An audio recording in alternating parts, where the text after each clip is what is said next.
Coming up, I'll tell you why UCLA won't be making it out of the first round of March Madness. Wow, that's a spicy take, Jaron. So I'm going to keep it a bit more mild and explain why Memphis is better without their most talented player. Spicy like the curry you just ate. Yep. And we'll tell you why the ACC is the most dominant conference in college lacrosse, both on the men's and women's side. This is No Pulp, and it starts, wait a second, right now. Are we crazy? Again, you're going over too many times. I can't with you. When you lose those games, it's tough for those teams. Mainstream schmainstream. I am ready to go to battle.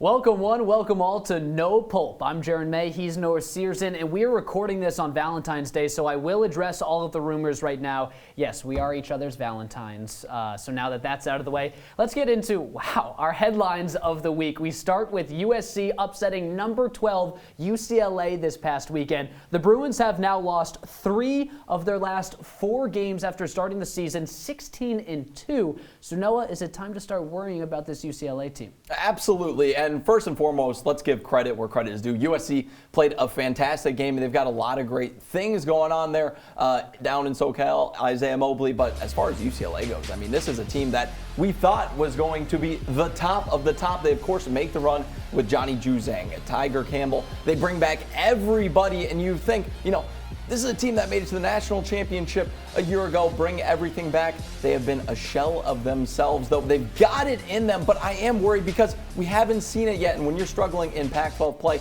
how does that translate to conference? I don't imagine well. Yeah, I think that their run last year was kind of a Cinderella run, and I don't think that they are going to be able to do that again this year. They scream early exit. I don't think they're going to be a high seed, of course, because they are a solid team, but they are one of these teams that I think they're going to be out after the first round. I don't think they win a game. When my bracket is made, I'm going to have them out of the first round. That's one of my upsets. Listen, they only have 2 good wins this year, Villanova and Arizona State. Other than that, UCLA has not shown me what I wanted to see, and I think a lot of, recency bias is being put on this Bruins squad because of their run last year. I will say Trojans won 4 of their last 5, so look out for them come March. And while USC defended its home court, Memphis spoiled number 6 Houston's 37-game home winning streak thanks to a gritty defensive performance and a 20-point effort from Landers Anali II. The Cougars have now dropped back-to-back in the conference, but before we get to them, we've got to talk about the Tigers, who, Jaron, look like a completely different team than earlier this season. So is it time for tournament talk in Memphis? Put Memphis in March Madness. Thank you. Come on. Yes. I mean, they are 4-2 in Quad 1. They only have 2 losses in the bottom 2 quads, Quad 3 and Quad 4. This team is as solid as they need to be to make it into March Madness. I would have a horrible time making an argument that this Memphis team shouldn't be in the tournament. Yeah, I think the big thing is that Penny Hardaway finally has that underdog mentality. In the past couple of years, you had top recruits like James Wiseman and all the other top recruits that they had. Now that they're the underdog, they're playing much better. They're playing those gritty defensive game. It's really a selfless team, and we saw that on display against Houston, especially towards the end of that one. So I love Memphis. They're going to be a mid-lower seed, and I love them to make some noise come March. Yeah, and going back to this game for Houston, I mean, they are advertised as a defensive team. They are gritty, they are rude, they are sticking to your shirt. However, they gave up 85 and 69 in their past 2 games. Both of them were losses. Those 2 are 2 of their worst 4 defensive performances this year. They need to get back to their winning ways if they play defense. Okay, switching over to the women's side of things, number 16 Texas took down number 12 Oklahoma by 15 the other day. Now the Longhorns are ahead of the Sooners in the most recent AP poll. Noah, can you see Texas competing for the Big 12 title? Yeah, I like Texas, and we'll talk about it a little bit later in the show. I really love what the Cyclones are doing. I think they are one of the best kept secrets in college basketball. Definitely the best college basketball team in Iowa. Maybe a little slight dig there at the Hawkeyes. Texas definitely has a shot, but for me, although this was a great upset, I still love Oklahoma, and you see her right there. It's because Taylor Robertson, she needs to start shooting the ball more because she's 46% from distance this year, has had some amazing games, averaging over 17 points per game, but in this one, only 8 shots. She was 50% from the field, but only took 8 shots. She's somebody who loves to play really selfless, but the Sooners need to get her the ball more, and I think if they can do that, they beat the likes of Texas and can compete with the Cyclones for a Big 12 title. Yeah, I'm going to go Iowa State on this one for Big 12 because they're just so solid. Yes, both of these two teams will compete for it. I'm not really sold on Texas. They've had some question marks. They've had their ups and downs. I like Iowa State. They have a Player of the Year candidate in Ashley Jones and the 12th best scoring margin out of all teams in the NCAA. I think it's Iowa State's title to lose. Yeah, they're beating teams by over 10 points per game. Like that, that's pretty darn 16 to be exact. Impressive. So we're going to travel up to the Big Ten real quick, where Northwestern staved off number 4 Michigan in double OT to give the Wildcats a much-needed boost in the conference. Wasn't a great start to the season for Northwestern, but they now won 3 of their last 4. So, Jaron, you think they can make a run in the Big Ten tournament? No. Oh, come on. Nope. Come on. Nope. Northwestern is not. They're not going to make a deep run. Come on. They're 14-9. That doesn't cut it. They don't have the talent. They rely way too much on just a couple different players. I do not like this Northwestern team. Simply put, I think that this game was kind of a fluke, and sometimes you have those, especially in conference play. It took 2 overtimes to take down Michigan. I don't think that they can stand up to the big players in the Big Ten. I think Indiana, maybe Michigan, are my favorites in the Big Ten. Jaron, the Wildcats are one of the most fun teams to cheer for in college sports, and it's because they suck. They always suck. When they have a good season in football, it's like, oh, Northwestern's doing good. It's kind of cute. Look, you're right. This women's team, it's not going anywhere. 6-6 in the conference. That's not going to stack up with the Indiana, the Michigan, Iowa, Caitlin Clark. I agree. I was hoping you'd be a little nicer to them. It is Valentine's Day after all. No, you don't have to be But nice. yeah, I agree with you. Wildcats not doing anything. You don't have to be nice. You just have to be right on this show. And we are right with that take that Northwestern is not going to make a deep run. All right, next on No Pulp, pull those chin straps tight because Noah is about to go head-to-head with a special guest in the oh-so-dangerous juicer. Don't touch that remote.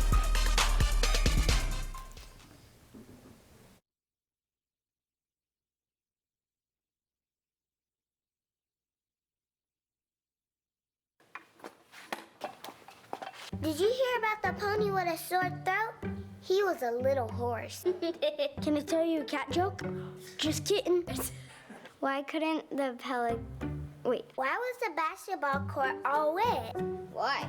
Because the players kept dribbling all over it. Where did cats go on vacation? New York.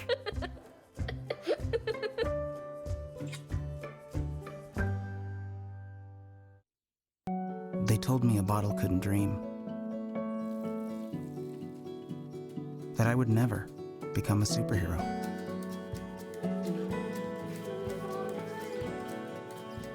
But I learned how to fly. Just to come back in a new disguise.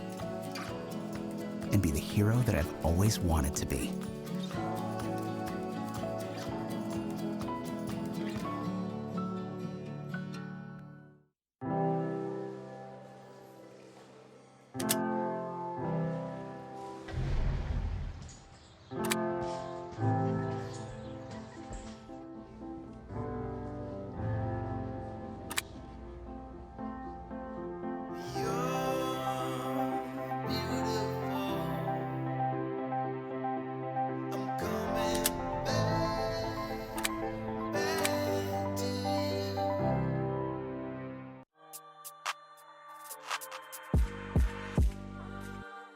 No Pulp rolls along in the CitrusTV studio. I'm Jaron May at the desk with Noah Cierzan and Zach Letson over at the wall because it is time for the juicer. If this is your first time witnessing a juicer battle, I'll explain how it works. I will ask the guys a question which they each have 30 seconds to respond to. Once they make their arguments, I'll pick a winner. Each question is worth 1 point, except for the last one, which is worth 2. Got it, guys?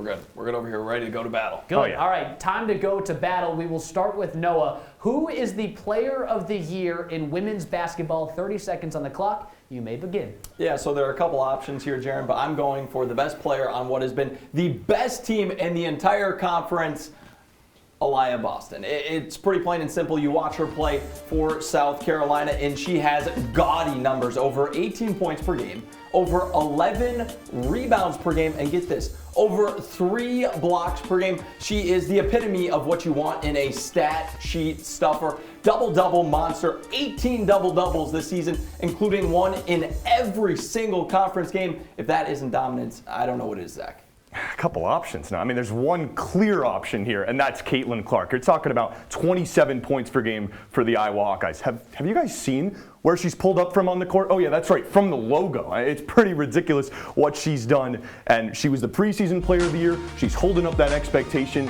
Sure, she started a little cold from 3 to start the season, but she's shooting 44% in her last 7 games from deep. She's a bona fide scorer, and oh yeah, by the way, leads the entire country in assists too. How could anyone not pick her for this award? It just seems like a slam dunk pick.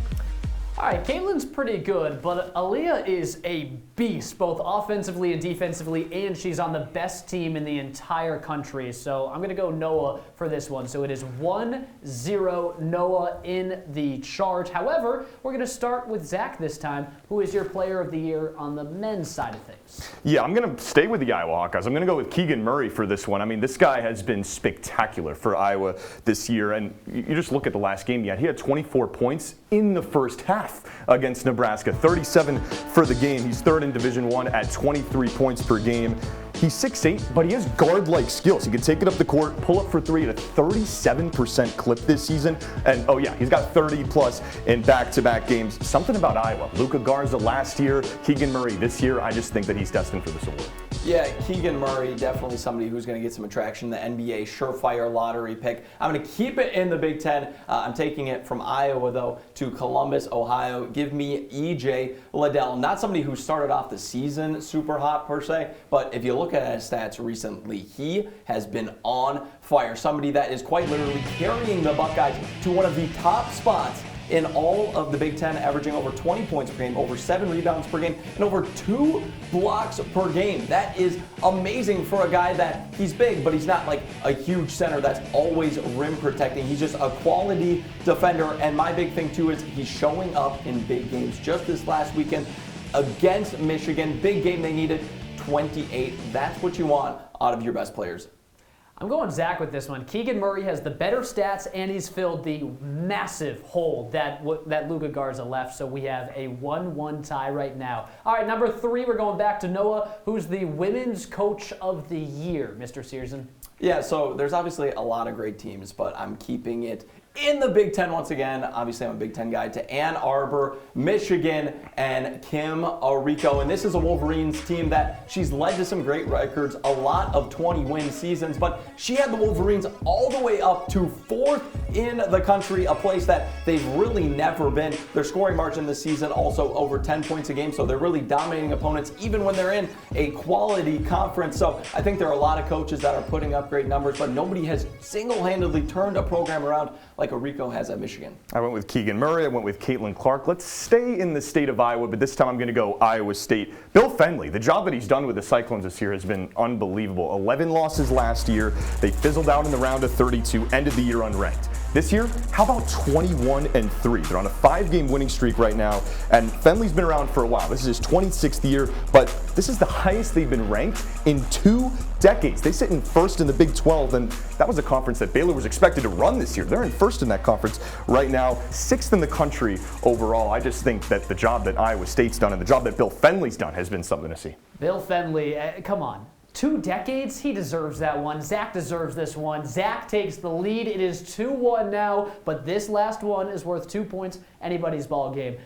Zach, we're going to start with you. Who is the men's coach of the year? I mean, when you look at what Bruce Pearl has done with the Auburn Tigers, they have been a dominant team. I mean, Syracuse fans know that they've been a dominant team. 23-2 on the year, and everyone remembers that team that got to the Final Four a couple years ago.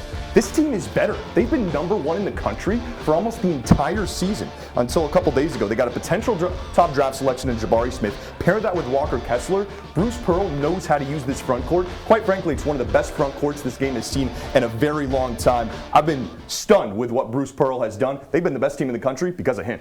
Yeah, Zach, it's a two-horse race. You took Goliath, so I'm going David and Ed Cooley and the Providence Friars, and you really can't say enough about the job that he has done there in Providence, a team that has nowhere near the talent that a team like Auburn has yet. They are 21-2 on the season, haven't dropped a single game in quad 3 or quad 4, so they take care of business when they need to, and they're doing it in a Big East that is sneaky, really a lot of depth in that conference when you got Xavier, Marquette, Creighton, Nova, a lot of solid teams in that conference. So I just love what Ed Cooley's doing. We'll see if he maybe moves on from Providence after this year, but he's having a heck of a year, man, in Providence. No one thought that the Friars should be where they are right now. No one thought that Ed Cooley would be a Coach of the Year candidate. No one thought that Noah would win this. I'm giving the points to Mr. Cierzan. Zach, thanks so much for playing. We appreciate it, but Ed Cooley is the Coach of the Year. All right, coming up, Noah and I will go from the court to the turf and trade in our balls for some sticks. That's right,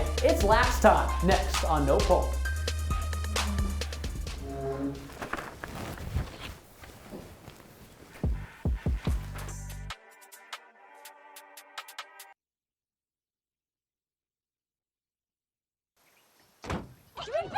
They'll test you. Try to break your will. But however loud the loudness gets, however many cheese puffs may fly, you're the driver, the one in control. Stand firm. Just wait. And move only when you hear the click that says they're buckled in for the drive. Never give up till they buckle up. Here we go. We're gonna go out there in the rain. You're gonna get wet. All right, here we go. Go,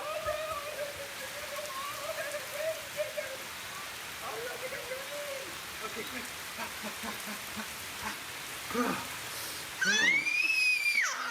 Oh yeah, yes. So much fun. Mwah. We're getting so wet. Taking care of a family member can lead to plenty of questions. Fortunately, there's a place to get the answers, for them and for you. Find articles, tips, and tools from experts and others who have been in your place. The Caregiving Resource Center at aarp.org/caregiving.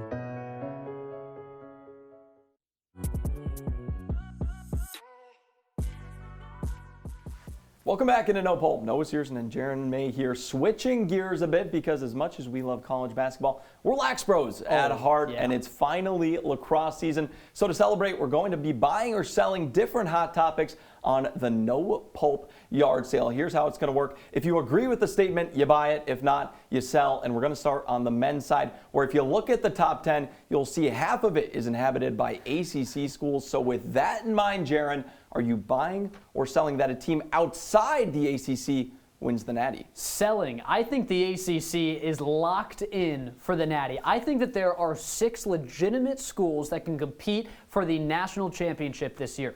4 of them are from the ACC. So if you do your math, that gives me a 67% chance of being correct that an ACC team will win the Natty. Plus, you just look at all of the options for individual players. Chris Gray, Connor Schellenberg, Matt Moore, Petey LaSalla, Pat Cavanaugh, all Tewaaraton Award guys on the watch list, all guys in the ACC. I think this ACC, whoever it is, because they're all stacked, they're all going to cannibalize themselves, someone in the ACC is winning it. Yeah, Jaron, maybe it's because I didn't take a single math course in college, but I'm buying this one, and it's because of one team and one team only, the Maryland Terrapins. Look, this is the team that made it to the national championship, got their hearts broken, and they remembered that because when they came on the field this season against Loyola, beat a team that was ranked top 10 at the time by 12 goals. If that's not a statement win, I don't know what is. So, they bring so much seniority back. They lose their top goal scorer, but have everything else back on this team.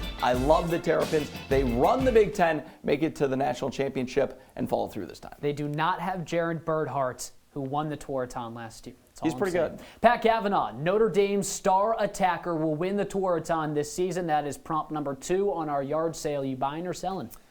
I'm going to buy this one. Look, he's a guy that you talk about goal scorers all the time when you're talking about the Tewaaraton, but Pat Cavanaugh at Notre Dame not only is a goal scorer, but he's really the table setter for the Fighting Irish. In only 12 games last year, set the program record with 38 assists. So when I'm thinking about who I'm at least voting for the best player in any single sport, any given season, it's always the guy who not only puts up the gaudy stats, but also somebody who elevates the play of his teammates. Cavanaugh's that guy. Cavanaugh had 39. That's cool. Chris Gray had 42 assists. He also had 49 goals, and he was second in the country last year with 91 points. All 3 of those stats are better than Pat Cavanaugh. I'm going Chris Gray of UNC. Listen, his stats speak for themselves from last season. He is returning all of those numbers this year. And UNC's second option from last season, William Perry, is no longer with the program. So that means more opportunities for Chris Gray, which means even better stats. I'm going Gray of UNC to hoist the Tewaaraton at the end of the season. All right, Jaron, we're going to switch it over to the women's side now and talk about their national championship. Boston College avenged its regular season losses to UNC and Syracuse a year ago to win the Natty. So, Jaron, buying or selling that Boston College, they're repeating as the national champs? Buying it. Listen, this BC team and Syracuse and UNC both have really good shots, but BC is absolutely filthy. They're returning Charlotte North, who is the best player in women's college lacrosse. They're returning 8 of their top 10 scorers from last year, and they're bringing back Rachel Hall, who proved that she was the best goalie in the entire country in the NCAA tournament. Pretty much her and Charlotte North were the entire reason why BC won last year. You return both of those players and 8 of their top 10 scorers from a season ago, and I don't know why you would ever bet against BC until they give you a reason why. So with that being said, Jaron, I'm selling this one, and it's really not a knock on anything Boston College is doing. I love what they're building there at Chestnut Hill, but I do it because I love Syracuse. I love North Carolina, specifically the Orange. You see that attack that if they're able to stay healthy all season long, Megan Tyrell, Megan Carney, and Emily Harris-Chuck, there's not a better attack scoring force in the entire country. So, I think the Orange and the Tar Heels can really, battle against the Boston College like the likes of anybody else. And I think that they're going to challenge them. And I don't think the Eagles repeat this year. Syracuse's attack is really good. They lose their goalie in Asa Goldstock, plus you lose Emma Ward, a big part of their offense last year. So that's a question for me. All right, last one in the yard sale. Charlotte North of Boston College will win the Tewaaraton, and again, remember she did it last year. Buying or selling? So, Jaron, the only note I have written down for Charlotte North is yes, next question. I'm buying all of the Charlotte North stock I can because, look, you talked about her already. You built her up.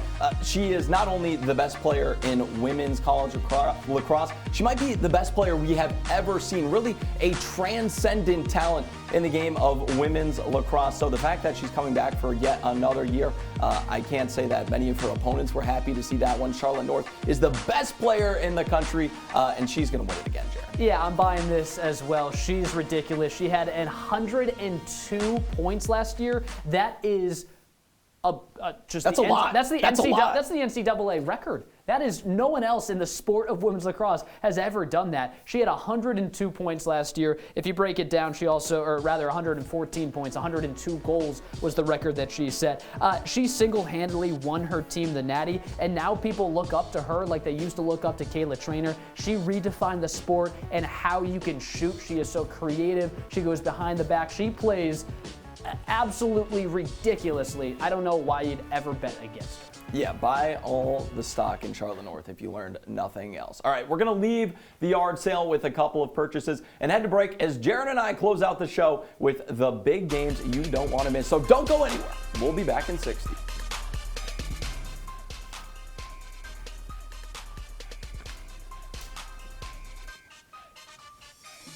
I love cross. All right. 1 in 3 adults has pre-diabetes. That means it could be you, your favorite brother, your other brother, you, your football buddy, your football buddy, you, your plumber, Breathe right into your foot. your plumber's masseuse, Yes. you, your dog walker, your cat jogger. With early diagnosis, pre-diabetes can be reversed. Take the risk test at doihaveprediabetes.org. Got a quarter?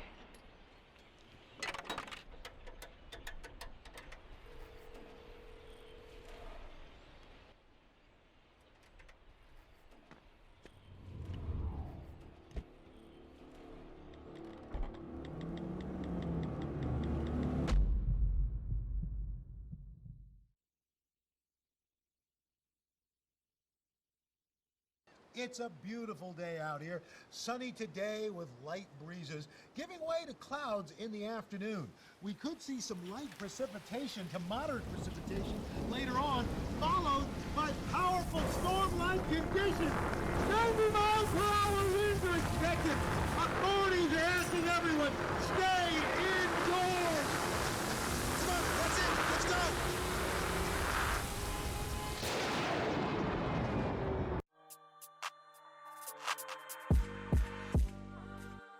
Almost done here on No Pulp. Welcome back into the Citrus TV studios. Jaron May, Noah Cierzan. Before we go, we got to get to our big games of the week, and we start in the Big East. It's a men's basketball showdown between number 15 Villanova and number 11 Providence. Yeah, I got to go with the Friars. I already talked about what I love about what Ed Cooley is doing, and, you know, they may be the luckiest team in the country according to Ken Palm's luck metric, but a win's a win, and they've been doing it against some of the best in the Big East. Give me Providence against a Villanova team. Colin Gillespie hasn't looked the same since his injury. You took the words right out of my mouth. Providence is the luckiest team since Wagner back in 2008. I think that luck runs out. Give me Nova. All right, so we're going to switch to the women's side now. Got a matchup I know you're going to be watching, Jaron. Your Cyclones are taking on the Texas Longhorns. Who do you like in this one? Yeah, give me Iowa State. They have a 5-game winning streak. On that streak, they are plus 18 in point differential, and their guard duo of Ashley Jones and Lexi Donrowski is just way too much. Yeah, Ashley Jones may be the Big 12 player of the year. I love what she's been doing, also going with Cyclones. All right, now it is time for our final words. My final words have to do with the ridiculously dangerous play from Clemson's David Collins this past week. Roll the tape. Watch this. Duke's Wendell Moore stripped him, and he was going coast to coast when Collins decided to run underneath him and cut out his legs. Although we don't have the play, I'll just tell you, he cut out his legs. Come back to me now, guys. I want to say this one on camera. This was a dirty play and has absolutely no place in college basketball. Here it is. Watch this. Just runs underneath him, cuts him out, and Wendell Moore takes a giant fall. This is horrible. He should be out for at least 3 games. In the past, there have been way harsher suspensions for college athletes that have done so much less. Heck, the Citadel once suspended players for improperly purchasing books at the bookstore. Come on, Collins deserves way more than 1. NCAA, protect your players. Yeah, that wasn't great, Jaron. But for my final word, I'm going to keep it a little more lighthearted because a couple of months back, we talked about Rutgers upsetting number 1 Purdue on a buzzer beater. And at the time, I, along with others, thought it was a stroke of luck by Ron Harper Jr. and the Scarlet Knights.